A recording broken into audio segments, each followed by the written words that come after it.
بلوچستان میں دہشت گردی کی ایک اور دلخراش واردات۔ فتنہ الہندوستان نے کوئٹہ سے پنجاب جانے والے 9 مسافروں کو شناخت کے بعد قتل کر دیا۔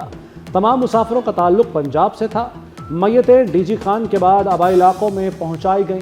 ورثاء کے گھروں میں کوہرام مچ گیا۔ مظفر گڑھ کے آصف کی 3 ماہ قبل شادی ہوئی تھی۔ کاموکی کا 4 بچوں کا باپ مقتول صابر گھر کا واحد کفیل تھا۔ گجرات کا نوجوان بلاول دوستوں کو ملنے کوئٹہ گیا تھا۔ خانوال کا غلام سعید بیمار والد کی تیمارداری کے لیے واپس آ رہا تھا۔ شہداء میں لاہور کا جنید، ڈی جی خان کا عرفان اور اٹک کا بلال بھی شامل۔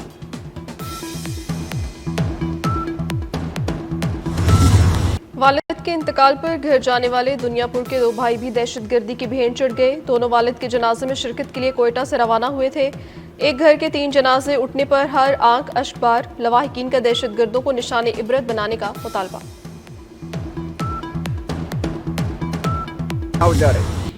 وزیر اعلیٰ بلوچستان سرفراز بگٹی کا واقعے میں ملوث دہشت گردوں کو انجام تک پہنچانے کا حکم۔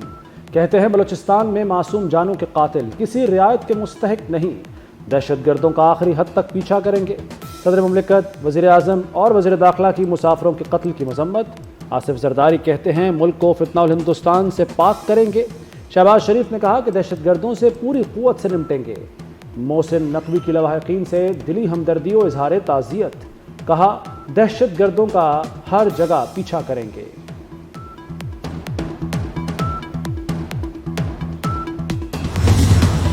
دہشت گردی میں بھارتی پراکسیز ملوث ہیں۔ بلوچستان میں بھارتی مداخلت ہوتی ہے۔ پاکستان یہ معاملہ دنیا میں ہر فورم پر اٹھا رہا ہے۔ ترجمان دفتر خارجہ شفقت علی خان کی پریس بریفنگ۔ بھارتی قومی سلامتی کے مشیر کے حالیہ بیان کو مسترد کر دیا۔ کہا جی دوول کا بیان بھارتی عوام کو دھوکہ دینے کے مترادف ہے۔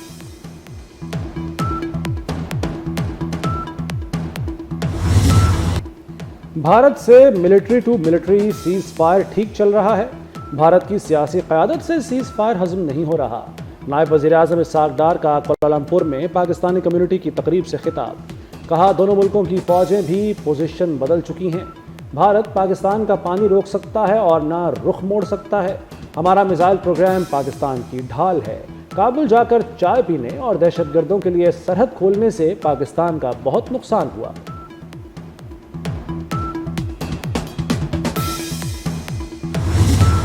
پاک اماراتی وزرائے داخلہ کے درمیان ابوظہبی میں ملاقات۔ یو اے ای ویزا میں آسانیوں کے لیے ضروری اقدامات پر اتفاق۔ یو اے ای وزیر داخلہ کی ہر ممکن تعاون کی یقین دہانی۔ اماراتی وزارت داخلہ آمد پر محسن نقوی کا پرتپاک استقبال۔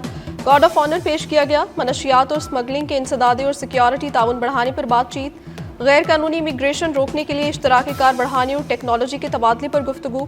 محسن نقوی نے کہا ویزا پالیسی میں آسانی سے شہریوں کو بہت ریلیف ملے گا۔ محسن نقوی نے ابوظہبی پالیسنگ کے جدید نظام اور آپریشنز روم کا دورہ کیا۔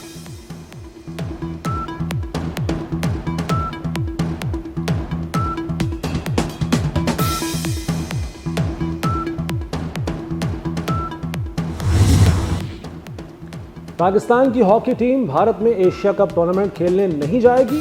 ذرائع کے مطابق بھارتی میڈیا پاکستان کے خلاف زہر اگل رہا ہے۔ انتہا پسند تنظیمیں پاکستان ہاکی ٹیم کو کھلم کھلا دھمکیاں دے رہی ہیں۔ موجودہ صورتحال، کشیدہ تعلقات اور سیکیورٹی خدشات کے باعث کھلاڑیوں کو نہیں بھیجا جا سکتا۔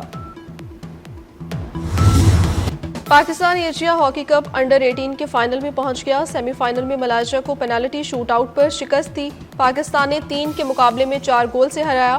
پاکستان گروپ مرحلے میں ناقابل شکست رہا۔ قومی ٹیم اتوار کو فائنل میں جاپان کا سامنا کرے گی۔ بھارت گھٹیا سازشوں پر اتر آیا۔ بھارت کی پاکستان کی ایشین کرکٹ کونسل کی صدارت کے خلاف سازشیں۔ صدر اے سی سی محسن نقوی نے 24 جولائی کو اجلاس ڈھاکہ میں طلب کر رکھا ہے۔ بھارت ایشین کرکٹ کونسل کے سالانہ اجلاس کی کھل کر مخالفت کرنے لگا۔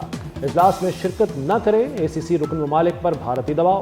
رکن ممالک کو اجلاس میں شرکت نہ کرنے کے لیے پرکشش آفرز بھی کر دیں۔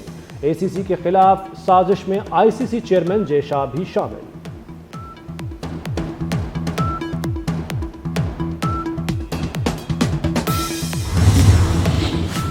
شوبز کی چکا چوند میں اپنی منزل ڈھونڈنے والی اداکارہ حمیرہ اصغر موت کے اندھیروں میں گم۔ اداکارہ حمیرہ اصغر لاہور میں سپرد خاک۔ نماز جنازہ میں اہل خانہ اور قریبی عزیزوں نے شرکت کی۔ بھائی نے کراچی جا کر بہن کی میت وصول کی۔ چچا نے میڈیا سے بات کرتے ہوئے کہا حمیرہ شوبز میں کام کرنا چاہتی تھی لیکن والدین اس کے فیصلے سے خوش نہیں تھے۔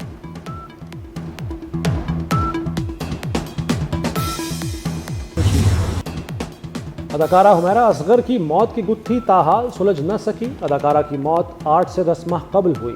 پوسٹ مارٹم رپورٹ سامنے آ گئی، جسم کی کوئی ہڈی نہیں ٹوٹی، بال اور شرٹ کے ٹکڑے کیمیائی معائنے کے لیے بھیجے گئے۔ لاش ڈیکمپوز کے آخری مرحلے میں تھی۔ فزیکل معائنے سے زیادتی کا پتہ لگانا مشکل ہے۔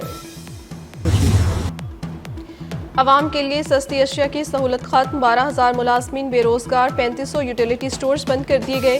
لاہور کے 100 سے زائد سٹورز پر سامان کی پیکنگ، سامان متعلقہ کمپنیز اور کچھ ویئر ہاؤسز میں منتقل ہوگا۔ لاکھوں خاندان سستی گھریلو اشیاء کی سہولت سے محروم۔ حکومت مزید نوکریاں فراہم نہیں کر سکتی، حکومت کا کئی اداروں کو ختم اور انضمام کرنے کا منصوبہ۔ وفاقی حکومت ملازمین کا بوجھ کم کرنا چاہتی ہے، اقدام سے پینشن بل میں کمی ہوگی۔ قومی اسمبلی کی قائمہ کمیٹی کابینہ سیکریٹریٹ اجلاس میں سیکٹری اسٹیبلشمنٹ کی بریفنگ، کہا گریڈ 1 سے 5 تک کی آسامیاں آؤٹ سورس کر دی جائیں گی، سرکاری ملازمین کو گولڈن ہینڈ شیک دیا جائے گا۔ رائٹ سائزنگ سے بیوروکریسی کا اختیار کم کرنے کی تیاری، غیر منافع بخش حکومتی کمپنیز کی نجکاری پر کام جاری ہے۔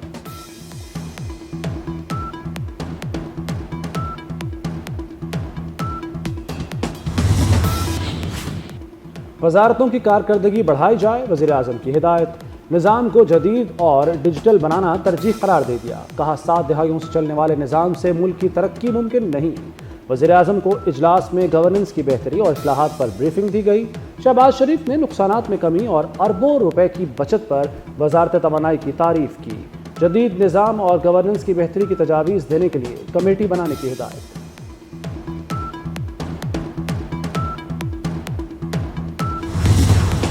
سانحہ لیاری میں بلڈنگ مالک اور ایس بی سی اے کے 6 ڈائریکٹر سمیت 14 افسران قصوروار قرار۔ 29 سال قبل تعمیر 5 منزلہ عمارت ایس بی سی اے کی غفلت کی وجہ سے گری۔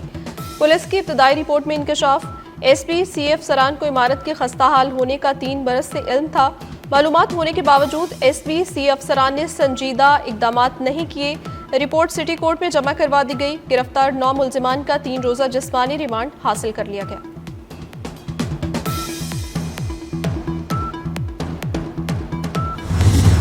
کراچی لیاری میں عمارت گرے، ہفتہ گزر گیا، بے گھر افراد متبادل رہائش کے لیے در بدر۔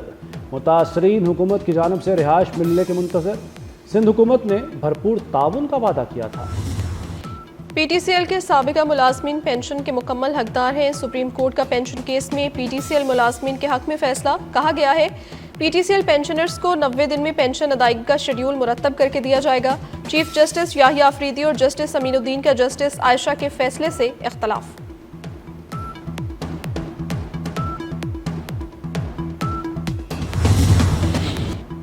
پاکستان اور روس کے درمیان سٹیل ملز کی بحالی کا معاہدہ طے پا گیا۔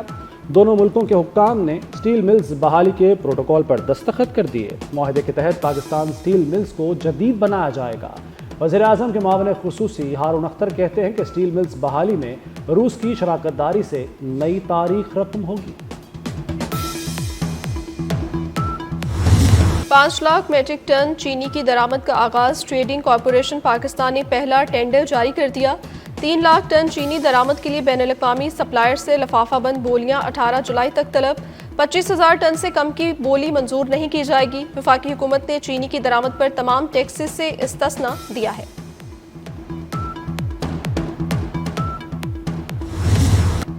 وزیر اعلیٰ مراد علی شاہ نے سندھ کو پاکستان کے انرجی باسکٹ قرار دے دیا۔ بجلی کی پیداوار بڑھانے پر زور۔ انرجی ڈائیورسٹی کانفرنس سے خطاب میں کہا کہ بجلی سرپلس نہیں، لوگوں کو بجلی نہیں دے پا رہے۔ تھر ملک کا سب سے زیادہ سستا بجلی پیدا کرنے کا ذریعہ ہے۔ تھر کی بجلی زیادہ تر پنجاب میں استعمال ہوتی ہے، 70% گیس سندھ میں پیدا ہوتی ہے۔ پنجاب میں مانسون بارشوں کا تیسرا سپیل 17 جولائی تک جاری رہے گا۔ پی ڈی ایم اے نے خبردار کر دیا، لاہور، سیالکوٹ، فیصل آباد اور گجرانوالہ میں اربن فلڈنگ کا خدشہ۔ پنجاب میں بارشوں کے دوران مختلف حادثات میں 39 افراد جاں بحق ہو چکے، مرنے والوں میں 20 بچے اور 5 خواتین بھی شامل۔ زیادہ اموات کچے مکانات، خستہ عمارتوں اور چھتوں کے گرنے کے باعث ہوئیں۔ متاثرہ خاندانوں کی مالی معاونت کی جائے گی۔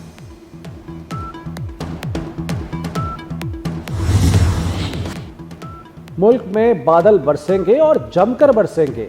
NDMA کا 13 سے 17 جولائی تک شدید بارشوں اور سیلاب کا الرٹ جاری۔ میاں والی کے مقام پر دریائے سندھ میں پانی کی سطح بلند ہو گئی۔ جناح بیراج میں پانی 35,000 کیوسک اور چشمہ بیراج میں 47,000 کیوسک بڑھ گیا۔ کچے کے علاقے زیر آب۔ تربیلا، کالا باغ اور تونسا کے مقام پر نچلے درجے کا سیلاب۔ تنگوانی کے نواحی علاقے میں نہر میں 50 فٹ چوڑا شگاف پڑ گیا۔ چاول کی فصل زیر آب، 5 دیہاتوں کا زمینی رابطہ منقطع ہو گیا۔ بھارتی وزیر اعلیٰ پنجاب بھگونت مان کی مودی حکومت کو دھمکی، کہا پنجاب اور ہریانہ کے بغیر بھارت کی روٹی نہیں چل سکتی، 70% ہمارا حق ہے۔ یہ کیا مذاق ہے کہ دلجیت پاکستانی فنکار کو لینے سے غدار ہو گیا؟ کبھی سردار کبھی غدار، ہم تنگ آ گئے ہیں۔ پہلگام واقعے سے پہلے بنی فلم ریلیز نہیں ہو سکتی کیونکہ اس میں پاکستانی فنکار موجود ہیں۔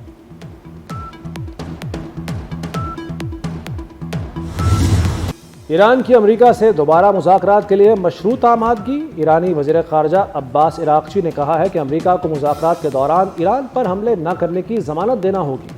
امریکہ غلطیوں کا ازالہ کرے تو مذاکرات دوبارہ شروع ہو سکتے ہیں۔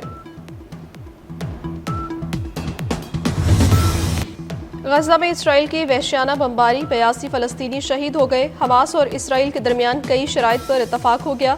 امریکی وزیر خارجہ مارکو روبیو کا دعویٰ، کہا غزہ میں جنگ بندی کے امکانات روشن ہیں۔ اسرائیلی وزیر اعظم نیتن یاہو نے بھی جنگ بندی کا اشارہ دے دیا۔